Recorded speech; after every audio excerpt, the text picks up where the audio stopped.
ओम शांति। बाबा good morning.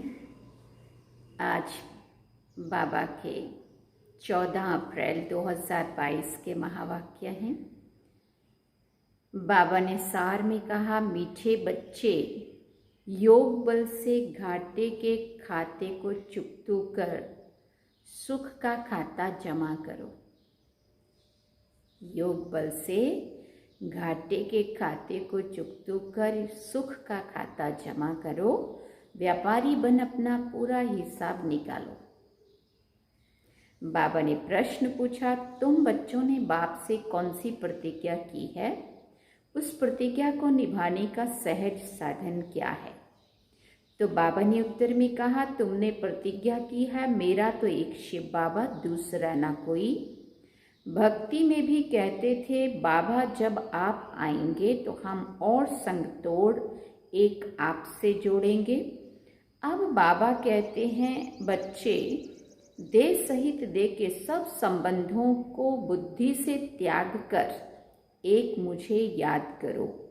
इस पुराने शरीर से भी दिल हटा दो, परंतु इसमें मेहनत है।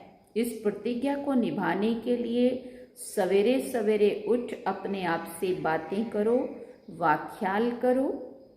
अब ये नाटक पूरा होता है। और गीत सुना, छोड़ विद्या का सिंहासन, अब धरती पर आ जा रहे। ओम शांति। बच्चे पुकारते हैं कि परम धाम से आओ।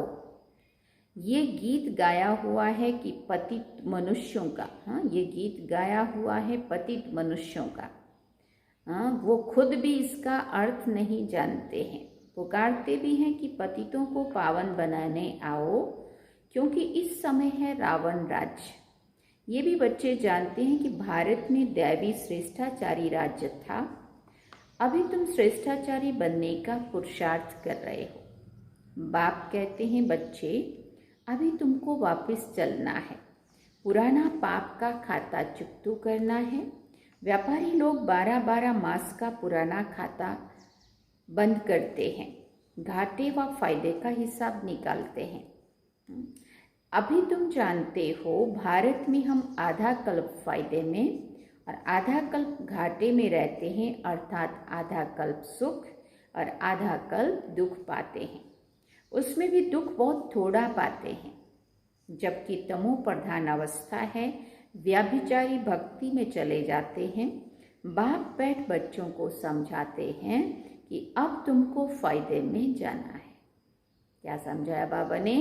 कि अब तुमको फायदे में जाना है। घाटे के खाते को अब योग बल से चुकतू करना है। तुम्हारे पापों का खाता अब कटना चाहिए, फिर सुख का खाता जमा होना चाहिए। जितना तुम मुझे याद करेंगे उतना तुम्हारे पापों का खाता भस्म होगा और फिर पवित्र बन गीता का ज्ञान धारण करना है। यहाँ कोई गीता शास्त्र नहीं सुनाते हैं। ये गीता का ज्ञान भगवान ने दिया है। इस समय मनुष्यों की बुद्धि तमो प्रधान होने के कारण बाप को भी नहीं जानते हैं, इसलिए इनको आर्फन्स कहा जाता है। तुम समझाते हो कि भारत पुण्यात्मा श्रेष्ठाचार्यों की दुनिया थी। जिनों के चित्र भी हैं। भारत सतयुग में आदि में बहुत साहूकार था, और जो इस्लामी बौद्धि आदि धर्म है, आरंभ में होते ही बहुत थोड़े हैं। धर्म स्थापक आया, फिर जो उस धर्म की आत्माएं हैं वो आती जाती हैं। वो कोई राजाई में नहीं आते हैं, अपने धर्म में आते हैं। जब लाखों करोड़ों की अंदाज में हो जाते हैं तब राजा रानी आदि बनते हैं। यहाँ तुम्हारी तो शुरू से लेकर राजाई चलती है। सतयुग आदि में ही लक्ष्मी नारायण का राज्य था। भारत महान ऊंच था जब श्रेष्ठाचारी था। ऊंचे से ऊंचा भगवान गाया जाता है ना, उनको ही ट्रुथ भी कहते हैं। वो आकर सच्ची नॉलेज देते हैं और सभी बाप के बारे में झूठी नॉलेज देते हैं। सभी याद करते हैं, ओ गॉड फादर, परंतु फादर को कोई जानते नहीं है। कभी तुम पूछो लौकिक फादर को जानते हो तो ये थोड़ी कहेंगे वो सर्वव्यापी है। लौकिक फादर को कहेगा कोई वो सबके अंदर है। फादर माना फादर, फादर से वर्षा मिलता है। बाप समझाते हैं मैं हूँ बेहद का रचयिता, मुझे बुलाते ही हैं पतित दुनिया में। प्रलय तो होती नहीं है, ये सारी दुनिया पतित है। मुझे तुम बच्चों के लिए ही आना पड़ता है, तुम बच्चों को ही समझाता हूँ। मनुष्य गुरु आदि करते हैं शांति के लिए, परंतु वो सब है भक्ति मार्ग के लिए। हठ योग आदि सिखलाते हैं, उनमें से कोई बेहद का वर्षा मिल नहीं सकता। उनसे कोई बेहद का वर्षा मिल नहीं सकता। गुरु करते हैं, उनसे अल्प काल के लिए थोड़ा सुख मिलता है। वो सब है हद का सुख देने वाले। बेहद का बाप है बेहद का सुख देने वाला। बाप मुक्ति जीवन मुक्ति की सौगात ले आते हैं। सतयुग में सिर्फ एक ही धर्म होता है, यहाँ तो कितने अनेक धर्म हैं। वृद्धि होती ही रहती है। अब फिर इतनी सब आत्माएं वापस जाएंगी शांति धाम। ये तुम बच्चों को सृष्टि के आदि मध्य अंत का ज्ञान मिल रहा है। बाप है इस मनुष्य सृष्टि का बीज रूप, उनके पास सारी नॉलेज है। सर्वव्यापी कहने से ज्ञान व भक्ति की कोई बात ठहरती नहीं है। भगवान सर्वव्यापी है तो फिर भगवान की भक्ति करने की क्या दरकार है। भक्ति करते हैं परंतु समझते नहीं हैं। पत्थर ठीकर सबकी भक्ति करते रहते हैं। गंगा में कितना स्नान करने जाते हैं। अगर वो पतित पावनी हो तो फिर सबको पावन होना चाहिए। कितने लाखों करोड़ों लोग जाते हैं, सब पावन बन जाने चाहिए। बाबा कहते हैं मुक्ति जीवन मुक्ति धाम में जाने चाहिए, लेकिन जाता कोई नहीं है। एक गुरु वापस जाए तो और फॉलोअर्स को भी ले जाए, लेकिन ना खुद जाते हैं ना फॉलोअर्स को कुछ कह सकते हैं। देह अभिमान में बहुत हैं। ऐसे कोई भी नहीं कह सकेंगे कि हम निराकार परम पिता परमात्मा तुम बच्चों का बाप हो। है किसी धर्म गुरु में ये बात कहने की ताकत? तुमको साथ ले जाने आया हूँ, ये बाप को ही हक है। अब पुरानी दुनिया को छोड़ना है, इसलिए योग बल जरूर चाहिए। गफलत करने से पद नहीं पाएंगे। तुम बच्चे जानते हो बाबा हमको लायक बना रहे हैं। बच्चे जो नालायक बन जाते हैं वो देवाला मारते हैं। कल्प कल्प तुमको 100% सॉल्वेंट बनाता हूँ, फिर रावण तुमको इनसॉल्वेंट बना देते हैं। समझते भी हैं बात ठीक है। अब बरोबर कलयुग का अंत है, सतयुग आदि का संगम है। समझो मकान की आयु 100 वर्ष है। अगर 25 वर्ष बीत गए तो 1/4 पुराना हुआ। 50 वर्ष होंगे तो पुराना नाम रख देंगे। ये भी 4 भाग रखे जाते हैं, सतो रजो तमो। अब फिर ये पुरानी दुनिया से नई दुनिया होगी।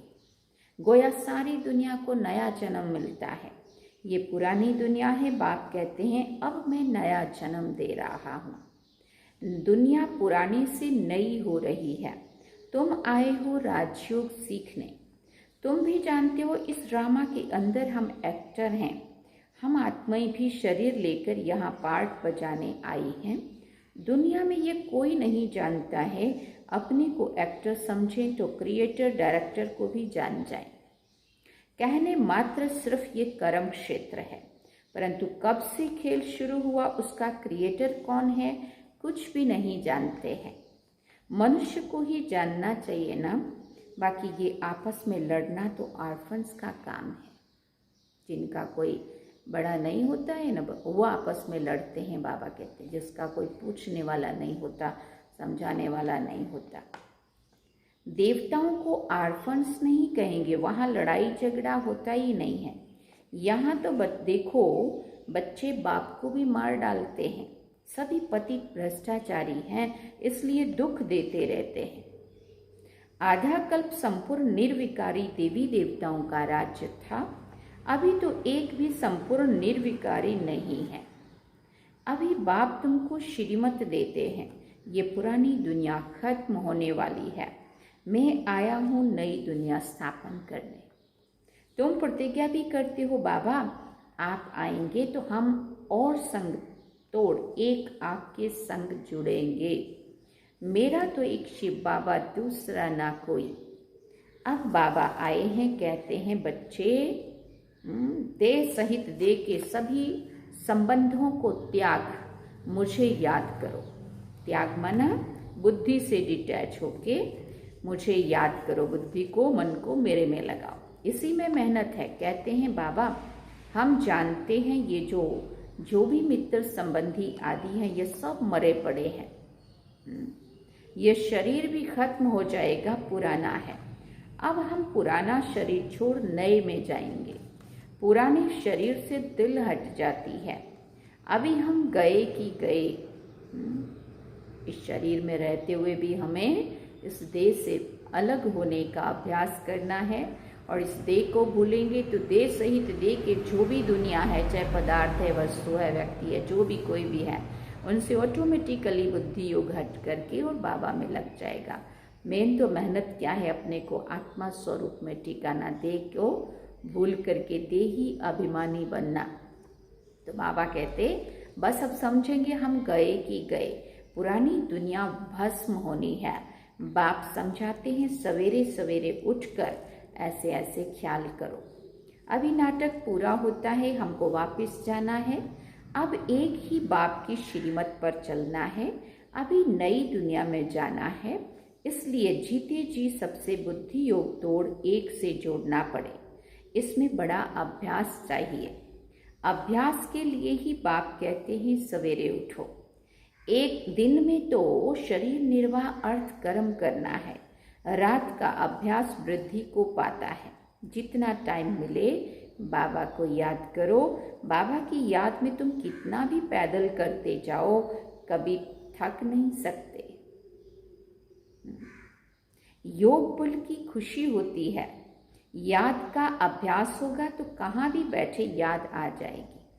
खाने पर भी याद में रहना है, फालतू वार्तालाप नहीं चलना चाहिए। पहले के बुजुर्ग कहते थे खाना तो शांति में खाओ, आपस में बातें नहीं करो, है ना। भगवान को भोग लगा के खाओ। बाप की याद से ही विक्रम विनाश होंगे, फिर अंतमति सो गति हो जाएगी। अभी वापस जाना है। सभी का सदगति दाता, सबको भ्रष्टाचारी बनाने वाला, शांति में ले जाने वाला एक ही बाप है। जन्म जन्मांतर तुमको बाप टीचर गुरु मिले, परंतु वो सब हैं जिस्मानी। कोई भी देही अभिमानी बनना नहीं सिखाते हैं। ये तो बेहद का बाप ज्ञान का सागर है। जो भी आत्माएं हैं उसमें संस्कार भरे हुए हैं, फिर शरीर धारण करने से वो इमर्ज होते हैं। अभी तुमको सारे ड्रामा की नॉलेज है और तो सभी मनुष्य घोर अंधियारे में है। गाया भी हुआ है ज्ञान अंजन सतगुरु दिया, तो ज्ञान अंजन देने वाला ज्ञान सूर्य बाप है। सतयुग को दिन, कलयुग को रात कहा जाता है। आत्माएं उस निराकारी बाप को याद करती हैं। बाप समझाते हैं मैं तुम बच्चों को ब्रह्मा मुख द्वारा कल पहले मौखिक सब भक्ति मार्ग के शास्त्रों का राज समझाता हूँ। ये सब भक्ति मार्ग की सामग्री है जो आधा कल्प से चलती आती है। मनुष्य तो कह देते हैं ये परंपरा से चलते आए हैं। रावण को भी परंपरा से जलाते आए हैं। त्योहार जो मनाते हैं वो सब कहते हैं परंपरा से चल रहे हैं। फिर परंपरा का भी अर्थ क्या है वो नहीं समझते हैं। सतयुग की आयु लाखों वर्ष लिख दी है, तो मनुष्य घोर अंधियारे में है ना। भक्ति कब से शुरू हुई, पावन कब बने, कुछ भी नहीं जानते। भगवान पतितों को पावन बनाने कब आए, कहते भी हैं क्राइस्ट से 3000 वर्ष पहले ये भारत स्वर्ग था, परंतु फिर भी अनेक मत है ना। कितनी मतें दुनिया में काम कर रही हैं। बाप आकर श्रेष्ठ मत देते हैं। श्रीमत से तुम श्रेष्ठ 100 देवता बनते हो। रुद्र माला भी है। रुद्र भी निराकार भगवान ही ठहरे, वो है श्री श्री।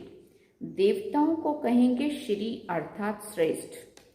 अभी तुम बच्चे जानते हो कि श्री श्री द्वारा श्रेष्ठ दुनिया बनती है। बाप श्री श्री है श्रेष्ठ, श्री श्री है श्रेष्ठ बनाने वाला। ये सब बातें याद करनी है, कल पहले वाले ही समझेंगे। ये ज्ञान सब धर्म वालों के लिए है। सबको बाप कहते हैं, अपने को आत्मा समझो। बेहद के बाप से कितना सुख मिल रहा है। बेहद का बाप आकर इतने बच्चों को अडॉप्ट करते हैं। ये मुख वंशावली है ना। फिर बाबा ने कहा, कितने ढेर बीके हैं जो फिर देवता बनने वाले हैं। ये है ईश्वरीय कुल। दादा है निराकार, उनके बच्चे का नाम है प्रजापिता ब्रह्मा। इन द्वारा एडॉप्ट करते हैं। तुम ब्राह्मण हो शिव बाबा की फैमिली। कौन है? तुम ब्राह्मण हो शिव बाबा की फैमिली। फिर वृद्धि होती है। अभी तुम्हारी नंबर 1 बिरादरी है। तुम सर्विस करते हो, सबका कल्याण करते हो। तुम्हारा जड़ यादगार मंदिर एक्यूरेट बना हुआ है। यहाँ तुम चैतन्य में बैठे हो। जानते हो, हम फिर से स्थापना करते हैं। भक्ति मार्ग में हमारे यादगार मंदिर बनेंगे। शिव बाबा ना होता तो तुम कहाँ होते? ब्रह्मा विष्णु शंकर कहाँ है? अभी शिव बाबा रचना रच रहे हैं ना। प्रजापिता ब्रह्मा का चित्र अलग होना चाहिए। त्रिमूर्ति ब्रह्मा कहते हैं, परंतु उनका कोई अर्थ ही नहीं है। तुम जानते हो, परमपिता परमात्मा ब्रह्मा द्वारा स्थापना करते हैं। करण करावन हार शिव बाबा है। ये सब बातें धारण करने की हैं। शिव बाबा खुद राजयोग सिखला रहे हैं, नॉलेज दे रहे हैं, तो वो धारण करनी चाहिए। इसमें प्योरिटी फर्स्ट है। हिम्मत भी दिखानी है।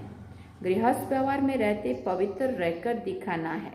कोई बच्ची को बचाने के लिए भी स्वयंवर करते हैं, जिसको गंधर्वी विवाह कहते हैं। फिर उसमें भी कोई फेल हो जाते हैं। कोई ऐसे भी होते हैं जो शादी कर फिर पवित्र रहते हैं। पवित्र रहकर फिर नॉलेज भी लेनी है। धारण कर औरों को भी आप समान बनाकर दिखावे, तब ऊंच पद पा सकेंगे। इस ज्ञान यज्ञ में विघ्न भी बहुत पड़ते हैं। ये तो सब होगा। फिर बाबा ने कहा, ड्रामा में नूंद है। कई बच्चियां कहती हैं, हमें साहूकारी क्या करनी, इससे तो बर्तन मांजकर रोटी खाना अच्छा है। पवित्र तो रहेंगी, परंतु हिम्मत चाहिए बहुत। पहले वालों ने ये हिम्मत दिखाई है। अच्छा, मीठे मीठे सिकिल दे बच्चों प्रति माता पिता बाप दादा का याद प्यार। Good morning. रूहानी बाप की रूहानी बच्चों को नमस्ते। हम रूहानी बच्चों की रूहानी माता पिता बाप दादा को दिलवा जान सिकवा प्रेम से याद प्यार। गुड मॉर्निंग, नमस्ते, थैंक यू बाबा, शुक्रिया बाबा।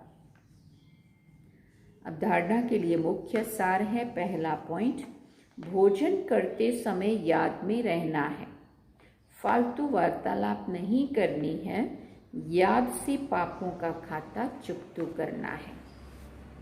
और फिर बाबा ने कहा, दिन में शरीर निर्वाह अर्थ कर्म कर, रात को जागकर अपने आप से बातें करनी है। ख्याल करना है कि ये नाटक पूरा हुआ, अब हम वापस जाते हैं, इसलिए जीते जी ममत्व मिटाना है।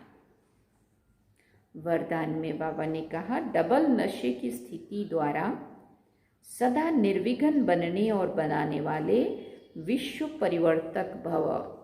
डबल नशे की स्थिति द्वारा सदा निर्विघ्न बनने और बनाने वाले विश्व परिवर्तक भव। मालिक सो बालक है। जब चाहो मालिकपन की स्थिति में स्थित हो जाओ और जब चाहो बालकपन की स्थिति में स्थित हो जाओ। ये डबल नशा सदा निर्विघ्न बनाने वाला है। ऐसी आत्माओं का टाइटल है विघ्न विनाशक। लेकिन सिर्फ अपने लिए विघ्न विनाशक नहीं, सारे विश्व के विघ्न विनाशक, विश्व परिवर्तक हो। जो स्वयं शक्तिशाली रहते हैं उनके सामने विघ्न स्वतः ही कमजोर बन जाता है। स्लोगन में बाबा ने कहा, अपने डबल लाइट स्वरूप में स्थित रहो तो सब बोझ समाप्त हो जाएंगे। अपने डबल लाइट स्वरूप में स्थित रहो तो सब बोझ समाप्त हो जाएंगे। अच्छा, ओम शांति। ये थे आज के बाबा के महावाक्य। बाबा ने सार में कहा, मीठे बच्चे, योग बल से घाटे के खाते को चुकतो कर सुख का खाता जमा करो, व्यापारी बन अपना पूरा हिसाब निकालो। गीत सुना, छोड़ भी दे आकाश सिंहासन, अब धरती पर आ जा रे। देखो बाबा कहते हैं, ये जिन्होंने भी बनाया ये गीत वो नहीं जानते हैं इसका अर्थ, लेकिन हम बच्चों को समझ में आया है। छोड़ भी दे आकाश सिंहासन, हम आत्माओं ने पुकारा उस शिव बाबा को और वो अपना आकाश सिंहासन छोड़ के हमारे लिए इस दुनिया में आ भी गए हैं और आकर के हम मनुष्य आत्माओं को मनुष्य से देवता बनाने की पढ़ाई पढ़ा रहे हैं और हमें वापस ले जाने के लिए पावन बना रहे हैं, है ना। अब हम सुनते हैं जो आधा गीत बच गया है, इसका पूरा नहीं सुना है पहले, बाबा को याद करेंगे। ओम शांति।